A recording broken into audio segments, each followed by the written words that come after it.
Imagine the entire global economy freezing tomorrow morning. No explosions, no sirens, no banks on fire, just nothing moving, oil still in the ground, ships still floating, factories still floating, factories still standing, and yet trade stops. Salaries fail, governments panic, not because anything physically broke, but because something invisible hesitated. That's the uncomfortable truth we don't like to say out loud. Money doesn't move the world by moving, it moves the world by being believed. And right now, that belief is doing almost all the heavy lifting. Pause for a second and picture the last thing you paid for. Coffee, rent, a subscription you forgot to cancel. Did you hand over metal, paper, gold? Probably not. A number changed on a screen. Somewhere far away, another number changed to match it. No trucks, no cashbacks, no vault doors. Yet the transaction was real enough to get you caffeine or evicted. This matters right now because the system that moves money without moving it has grown so large, so fast, that even the people running it don't fully see where the weak points are anymore. And when systems get that abstract, they don't break loudly. They hesitate.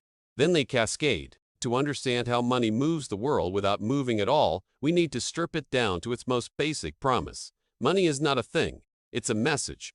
A message that says, I owe you. That's it. Everything else, coins, bills, apps, cards, is just packaging. Thousands of years ago, that message was simple.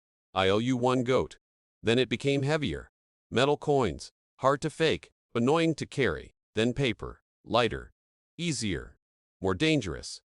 Then banks entered the story and said, leave the paper with us, we'll keep track.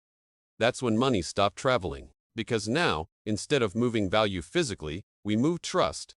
If you and I both trust the same bank, I don't need to hand you anything.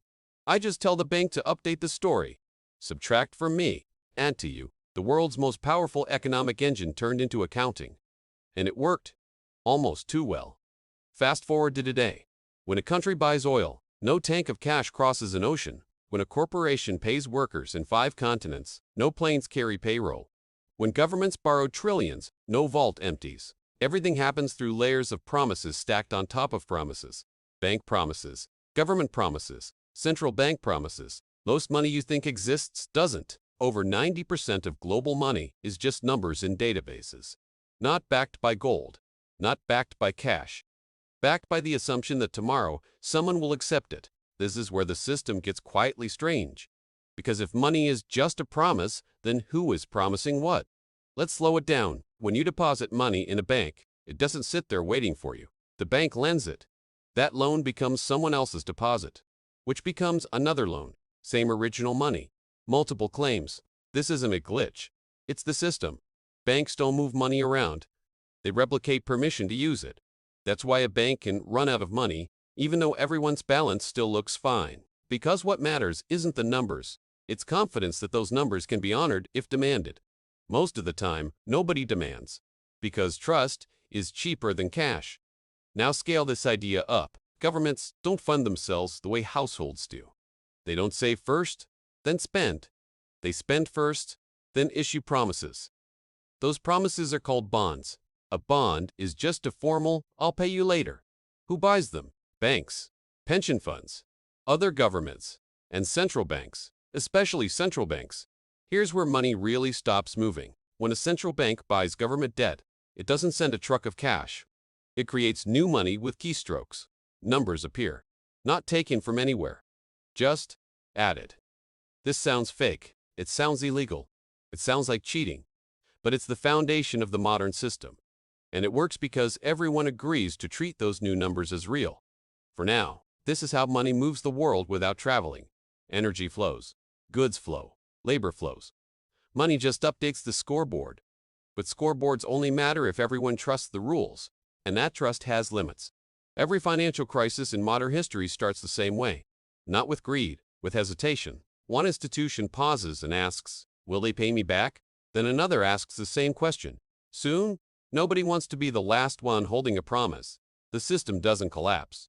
It locks. Credit freezes. Payments slow. Trade stutters. In 2008, banks stopped trusting each other overnight, not because the money vanished, but because no one could tell which promises were solid and which were poison. The world economy nearly stalled. Not from lack of resources, but from lack of belief. That's the irony. The more abstract money becomes, the more fragile it is to doubt. We're told money is flowing through markets. What's really flowing is confidence, and confidence is emotional, human, unstable.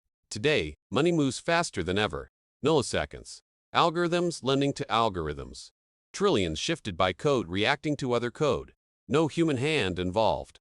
Which sounds efficient, until something unexpected happens. A pandemic, a war, an interest rate shock. Suddenly, the math everyone relied on doesn't behave. And when the math breaks, the stories break. That's when central banks step in, not to move money, but to restore belief. They promise liquidity. They promise stability. They promise to be the buyer of last resort.